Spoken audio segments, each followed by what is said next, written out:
Hello, happy Monday, and welcome to In Frame. My name is Mandy Magnan. I'm an actress, writer, producer, and director in Toronto, movie reviewer, pop culture, and your YouTube commentator for everything.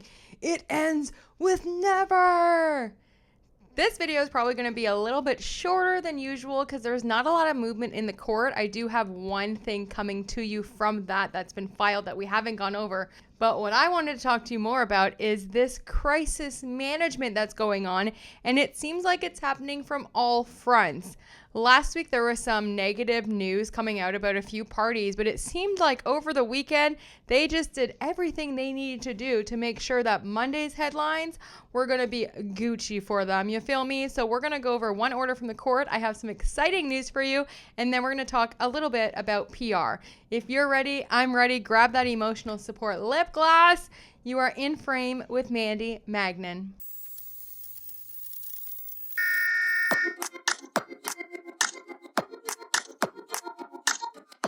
Let's start with the good news first. OMG, I just did the entire Jamie Heath unsealed deposition with an actor friend of mine, as well as the Jed Wallace. And I have those videos coming for you straight after this. So it is going to be a banger of a day, okay? The Jamie Heath deposition, Ezra, wowzers. Okay, that's all I'm going to say. It gets intense. There's conflict, and I had to play Ezra today, and it was kind of weird being on the other side because for all of the other table reads we did, I played the defendants. Today I was Ezra, and she's a tough cookie compared to Gottlieb, and Jamie Heath checks her a couple of times, okay? So does Shapiro. Wait for that video because it's intense. It's a little bit on the longer side because the deposition's 130 pages. So it's like going to be like an hour and a bit. You feel me? An hour and a bit. But definitely worth the watch. And then Jed Wallace's was much smaller. It's only a 30-page deposition. And he is playing hardball. Okay, so those two videos are coming for you. In some unrelated news, I've also become the social media manager for my dear mentor who I've been working with for almost 4 or 5 years now, I think. He's an amazing actor. He's on Mayor of Kingstown. He's on, so many things. He was on The Sopranos. He's also an author and a podcaster for 10,000 No's. His name is Matt Del Negro. He has a YouTube channel here. I will post it and I will put the description in the link. It's all about mindset, motivation, actors, CEOs, what it takes to really push through the door and get through your 10,000 no's to get that yes. If that's something that you're interested in, please go subscribe to the channel, listen to the newest video. That's the first video I posted. And yeah, it's really cool. I mean, he talks to everyone from Kevin Bacon all the way to CEOs of huge companies, motivational speakers, authors, and it's really, really amazing, inspiring, motivational stuff. So if that's something that you're interested in, you like podcasts like that and talks like that, and maybe you're struggling to get your big yes and you're trying to push through the no's right now, definitely go give it a follow. It would help me and it will definitely help him, but mostly me right now, you feel me? Because I want it to do well. I'm trying to boost his YouTube and his Instagram. So definitely please help a girl out. Go subscribe, watch the video, comment, do what you got to do. And yeah, I would appreciate it tremendously. Okay? What I do want to talk to you first about is the reply from Wayfarer about these dang signal messages, okay? Let's just clear that up once and for all. And then we'll get into some PR things because everyone's playing crisis management, including Brandon Sklenar. Okay, now, if y'all remember my episode on Friday, this is going to be some jokes to you, but we'll go over all of that. Let's go over the motion, the reply for these signal messages first. So this is probably, I don't know, I didn't really count, but maybe the fourth, fifth, third, between 3 and 5th time, I guess, the 3rd and 5th time that Miss Lively has ran for motions to compel on these signal messages. There are 8 batches, and then within those 8 batches, there are different signal communications. I guess Wayfarer will admit that maybe they overlooked a few of them, but most of them have already been given. But this is just the reply just to go over it immediately, and hopefully we can put these stupid signal messages to rest, okay? It does say that Wayfarer Studios, this is their opposition to Blake Lively's motion to compel, or in the alternative for an in-camera review of 106 entries listed on the Wayfarer party's privilege log of post-complaint signal communications.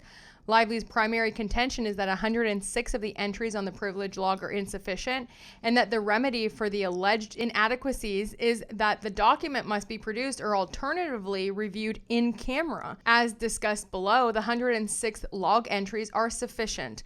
Regardless, the remedy for any deficiencies should not be production of the documents. Any alleged deficiencies are not so flagrant to justify a wholesale waiver of the privilege. To address the issues raised in Lively's motion, the Wayfarer parties re-reviewed the 106 entries identified and revised those entries on the log in effort to eliminate or reduce the burden on the court associated with an in-camera review. In conducting their re-review, the Wayfarer parties also determined that some of the documents are not privileged or protected by the work product doctrine, and the Wayfarer parties have produced or will produce the documents in whole or in a redacted form by December 8th. The 106 privilege log entries Lively identifies comply with the law as they list: 1. The type of document, email; 2. The general subject matter of the document; 3. The date of the document; 4. The author of the document, the addresses of the document, and the recipient of the document; and 5. The privileges claimed. Lively agrees that all required information has been provided, but contends that the subject matter of the document is not sufficiently detailed. The level of detail, however, is sufficient to allow Lively and the court to assess the privilege claims. Courts have generally sustained privilege log entries with the level of detail that the Wayfarer parties have used. Then they go into some court cases where that has worked. And I don't know if you can see, but there are dozens. I mean, they list a page dang near of cases where that worked in special cases, I guess. Most of the entries Lively alleges are insufficient describe attachments to a parent signal chat separately listed on the privilege log. See Lively Appendices B and C. Lively fails to consider the descriptions of the attachments must be read in conjunction with the description of the parent signal chat, most of which Lively does not challenge. For instance, entry 10 is an attachment to entry 9, which is not challenged. The description of the attachments suffice to establish each element of the privilege is immunity that is claimed. Lively also ignores that many of the attachments are just voice notes made and embedded within the signal chat in lieu of written text. That is, instead using written words in the text of the signal message, the sender, most often Jed Wallace, opted to communicate the privileged information via a voice recording, which appears in the chat with an indication that the communication is by voice message, rather than writing the message with text. While Lively does not object to the descriptions of parent signal chats when written text is provided, she argues without providing any reason that she is somehow entitled to more detail when the communication is made by voice message. Lively's argument ignores that the inevitable danger inherent in providing too much detail on the privilege log threatens to invade attorney-client communications and opinion work product, a danger that is particularly acute when post-complaint communications are logged. Recognizing this danger, courts either do not require logging post-complaint communications at all or only require a categorical privilege log. Although the Wayfarer parties informally agreed to provide a document-by-document privilege log to address Lively's concerns regarding the identity of the individuals involved in the communications, the Wayfarer parties cautiously drafted the descriptions of the document to protect counsel's litigation opinions and strategies, to prevent plaintiff from invading the defense camp. To require more detailed descriptions of post-complaint communications would come close to requiring disclosure of the substance of the privileged communications. With respect to two categories of entries, Lively contends that in addition to being insufficiently described on the privilege log, the documents are not in fact privileged. First, Lively contends that 8 signal communications listed on the privilege log were improperly withheld because it is unclear for whom the underlying work was being performed. See Appendix A. As reflected in the log entries, the work was being performed at the behest of counsel, Liner, Freeman, Tillman, and Cooley, LLP, in connection with its investigation and strategy in its defense and prosecution of the lawsuits. These communications were between defendants and as co-litigants represented by the same counsel share a common interest in the litigation of this case. As Lively notes, most of these communications concern the collection of evidence and information for counsel. Contrary to Lively's assertion, communications relating to the collection of information and documents for attorneys implicate the work product doctrine as well as the attorney-client privilege. Inquiries as to the particularized discussions and direction from counsel regarding specific documents or information to be collected or gathered reflects attorney-client communication as well as attorneys' mental impressions, opinions, and legal theories concerning specific litigation. The work product doctrine, which is broader than the attorney-client privilege, also protects these documents from disclosure. For the work product doctrine to only apply, it is not in fact necessary that the material be prepared by or at the direction of an attorney. Thus, the rule affords protections to materials gathered by non-attorneys, even where there are no involvement by an attorney. Second, Lively agrees that the Wayfarer parties must produce communications that concern, in part, media strategy. In connection with their re-review, some of these documents will be produced in their entirety or in a redacted form. The Wayfarer parties have described, on the revised log, communications about media communications with counsel that remain privileged, such as where counsel was consulted regarding the legal ramifications of making a proposed media communication, example, a press statement, which was never made after consultation with counsel. In sum, the privilege log is not sufficient, and any deficiencies have been addressed by the revision log and additional production of documents identified on the earlier version of the log. Brian J. Freeman. Like, oh my gosh. Get over it. I mean, do you think these 8 signal messages are going to just make or break your case? It's so wild. But today is December 8th, and today we should be waiting for Lively's reply in support of her motion for spoliation sanctions, as well as Jonesworks' reply in support of her motion for spoliation sanctions, and nothing's been filed yet, and it's almost 5 p.m. So this might be another, again, right at midnight, kind of drop, but that's what we're waiting for. And tomorrow is their first meeting back with the judge after fact discovery and after all of these motions have been filed. I don't know. I don't think the public's going to be able to hear anything because so far nothing's been submitted into the court for a dial-in number or anything. So I think it's just with the judge and all the counsel, but I'm sure we'll get some information about that. I don't know if anything's going to get dismissed or what even they're talking about, what's going to go on, but that's tomorrow. Okay, let's talk crisis management and PR because some of these people are working overtime.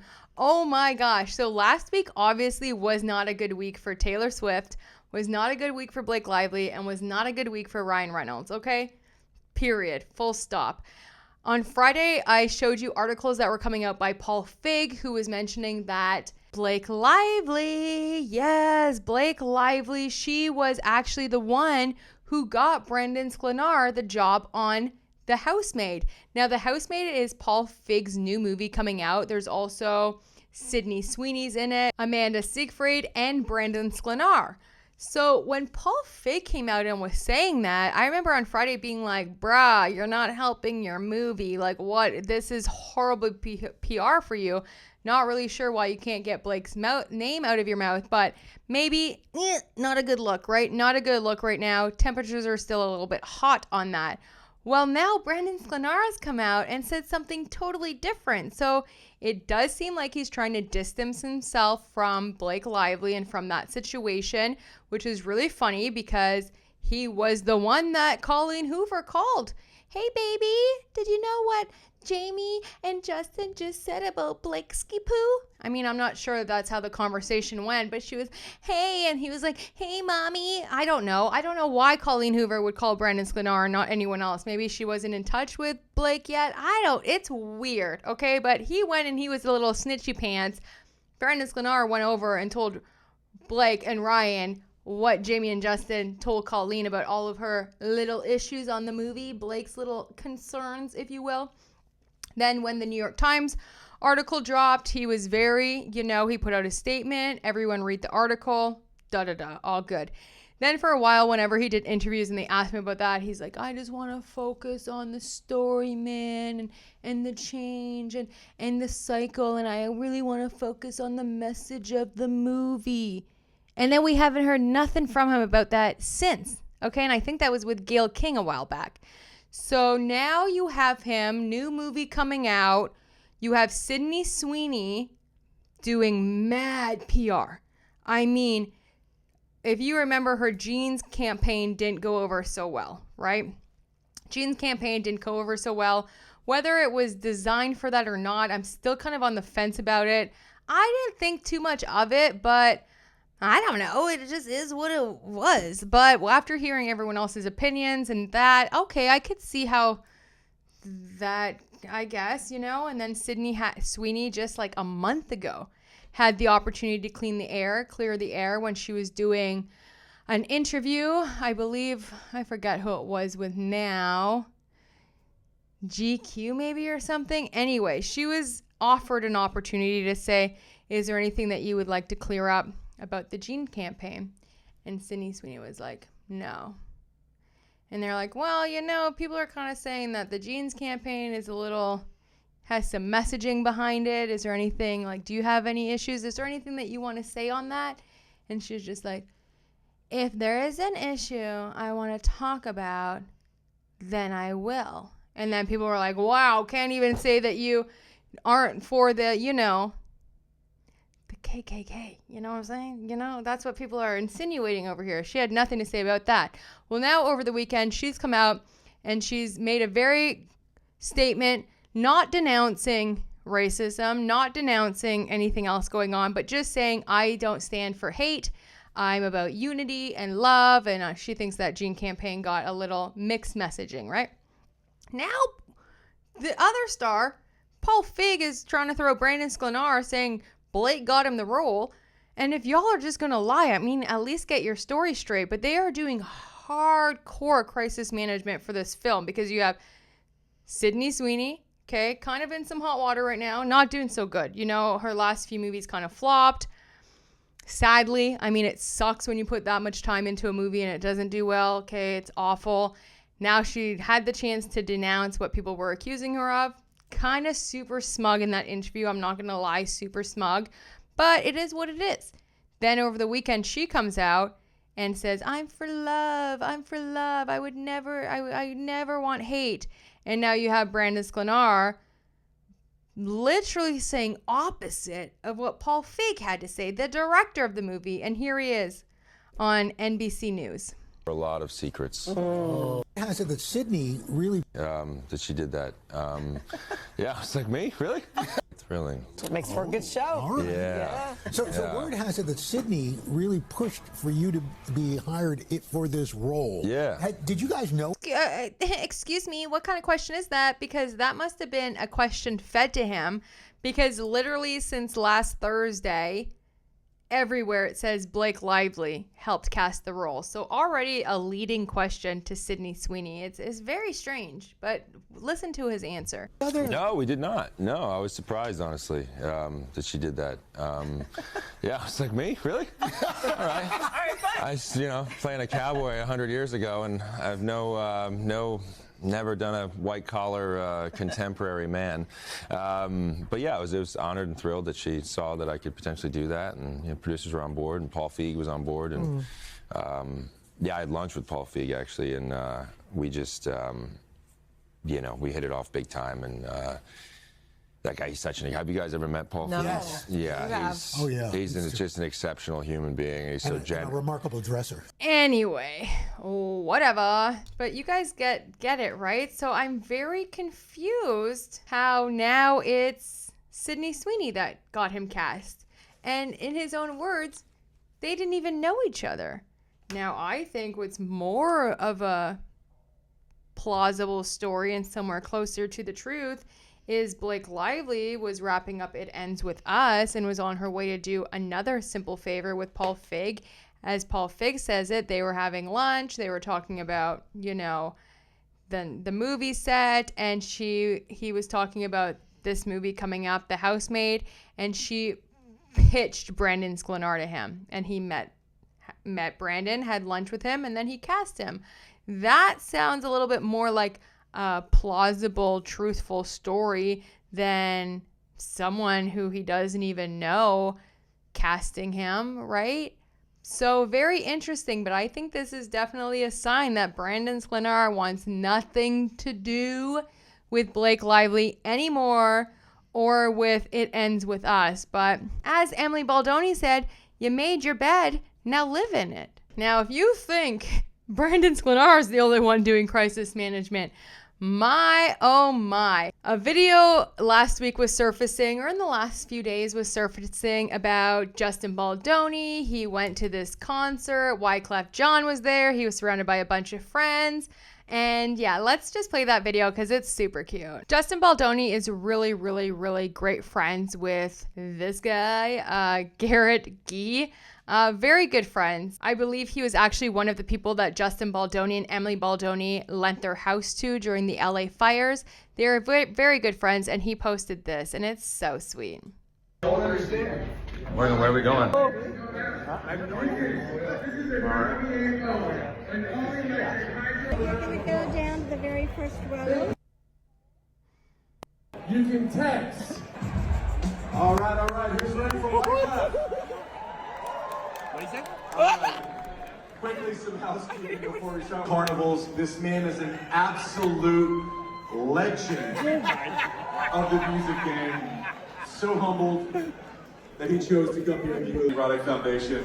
Put your hands together. Wyclef Jean. Every time I make a run, girl, you turn around and cry. Telling no material girl, this is the material one, but it's alright, cause Saturday, don't miss your fuck back, support the foodies. All you gotta do this way, your week, just turn it R-E, F-U-G-E. You ain't even close with the rocks and the don't even have cause you work. Let me clear my, jump 14. You'll give a kiss to my mother. Don't understand. Where are we going? So you see Justin Baldoni living his best life. I think that was actually done a little while ago in November or something, but he's surrounded by great people, all of his friends, which made Blake Lively absolutely crash out because look at that. First of all, her IG story is all about this one night. And now look at the headlines today. OMG. Oh my gosh. You guys aren't just, it's hilarious. It's jokes because Blake, you're so obvious. Okay. We've been telling you all year, babes. It's obvious your crash outs are crazy and they're all for PR. And we can read right through them now, okay? So let's just see what we have here. Blake Lively takes a break from legal war with Justin Baldoni as she visits controversial Harry Potter star Tom Felton on Broadway. Blake Lively geeked out at like a true Harry Potter fan while she meets Tom Felton. Harry Potter and Gossip Girl stars celebrate, etc., etc., etc. But notice how they're just the cast of a show? Like, where are your friends? Where are your amigos? Where are your besties? I know where one bestie is, and she is working overtime at Crisis PR. And yes, that is Taylor Swift, because after Taylor Swift got so much bad publicity, I mean, the week before her new documentary is supposed to be released on Disney, it comes out on the 12th. A week of bad PR isn't good, and she's kind of been getting a little bit dragged and eaten alive. I mean, what is done in the dark will always come to light. I've been gathering up so much information about her little past lives, okay? The amount of underagers she's dated and the weird things she did while dating these underagers. That's for another time. But now, oh gosh, Taylor Swift is with Selena Gomez. And I know that they've always been friends, but I mean, of course she had to go to the game. Now, every single article is about how Taylor Swift brought Selena Gomez to her first Chiefs game in Kansas City. What a hero. It's literally every single article. And everything about Ryan Reynolds is all about how he did his Sick Kids Foundation video, which I can't even get mad at because it's pretty consistent for him. He does it every single year. He never misses, like every single year he's done it. So now this week is all about that as well, which I think it's very funny because all the stories still running about Justin Baldoni is how he's such a big pervert because he told Blake he was circumcised without her asking. But yet the context is freaking missing, okay? The context. And now I've talked to a few other people and actors about this whole scenario, doing the readings and doing all of that stuff. And yeah, everyone's in agreement that it's absolutely nuts. When you are pregnant with a boy or you have a boy, it's just a thing that comes up in conversations all the time. We're all adults. And the point that it happened in December of 2022, while Ryan Reynolds was there, as well as like 2 assistants, 2 nannies, a housekeeper, and 3 other children. Girl. And then you go and you put that in your return to protections, your 17-point list of demand, and you write it in every one of your CRD complaints that he described his genitalia to you. And bitch, all you're talking about is a conversation about circumcision. Like, drop your case. I mean, at this point, it's like, girl, at this point, we're here for hugging, saying the word sexy, and talking about circumcision while you're pregnant with your first boy. Okay. Very interesting. But you're going to see this whole week, all the way leading up. I mean, there is going to be massive PR. I called it a few weeks ago. It's pretty obvious at this point. But the crash-outs are real, okay? Blake Lively's crash-outs for sure are real, because she can't have Taylor Swift with Selena Gomez and then Justin Baldoni with all these great guys having fun, and she can't have fun, so she took herself to Broadway. Looks like alone to hang out with the cast. Right. Okay. Anyway, I digress, but the case is crumbling. The house of cards are falling, and I'm here for it. I love that 2025 was the year that everyone's mask slipped, and as they slipped, we caught it, okay? We can see them now, and we know the little game that's going on. Well, that's it for me today. I said it would be quick. There it is, all wrapped up. If we get any replies from Stephanie motherfucking Jones or Blake Lively, I will definitely let you know, and I will be here tomorrow to go over everything with you. Stay ready for the deposition of Jamie Heath. I'm telling you, it's juicy, it's crazy. I felt icky after playing Ezra Hudson. I'll tell you that, because dang, we thought Mike Gottlieb was something. He ain't got nothing when it comes to Ezra in this deposition, okay? She was something. And then Jed Wallace, but you don't get much from Jed, but I'm gonna still drop it because it was requested. So you're gonna have those videos today and this one, okay? It's been a Monday. I hope you're having a great day. I hope you can spend some time tonight recharging, reflecting. This is the time of year to reflect and set new goals and strive. And I just hope that you're doing good, okay? I love you. I want you to know that you're worth it. Your dreams matter. Your voice matters. And I will talk to you tomorrow. Love you. Bye.